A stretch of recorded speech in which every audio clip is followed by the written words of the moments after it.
భారతదేశంలో తొలి మహిళా ఉపాధ్యాయుని సావిత్రిబాయి పూలే అని ప్రధానోపాధ్యాయులు రవీంద్రబాబు, రాష్ట్రపతి అవార్డు గ్రహీత దాదాపీర్లు పేర్కొన్నారు.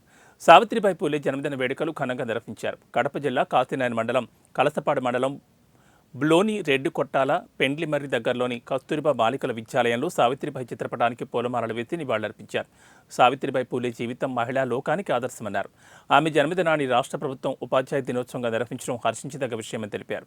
ఆమె జన్మదినాన్ని జాతీయ మహిళా ఉపాధ్యాయ దినోత్సవంగా నిర్వహించాలని వారు ప్రభుత్వాన్ని కోరారు. ఆమె విద్యను నేర్చుకొని మహిళలు చదువుకుంటే సమాజం ముందుకు పోతుంది అనే ఉద్దేశంతో రాత్రిబడిని స్థాపించడం జరిగింది. ఈమె రాత్రిబడి స్థాపించడంతో చాలామందికి కోపం వచ్చింది. ఈమె పైన పేడ, కోడిగుడ్లు ఇంకా ఇతరాలు కుళ్ళిన పదార్థాలు వేసి ఈమెను అవమానపరిచినారు. ఎంత అవమానం పరిచినప్పటికీ ఆమె లెక్క చేయకుండా తన లక్ష్య సాధన వైపు ముందుకు అడుగు వేసింది.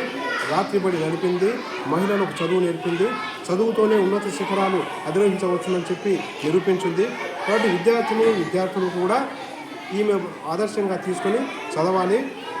అలా చదివినట్లయితేనే వాళ్ళ జీవితంలో బాగుపడగలుగుతారు. నేను ప్రభుత్వానికి సందర్భంగా కోరేది ఏమిటంటే మాతా సావిత్రిబాయి పూలే జన్మదినాన్ని జాతీయ మహిళా ఉపాధ్యాయ దినోత్సవంగా ప్రకటించాలని చెప్పి కోరుకుంటున్నాను. Good morning everyone. My name is Vahid. I am studying in 6th class MPP school Reddy Kotala.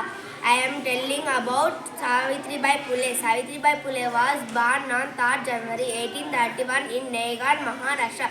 She worked for the upliftment of the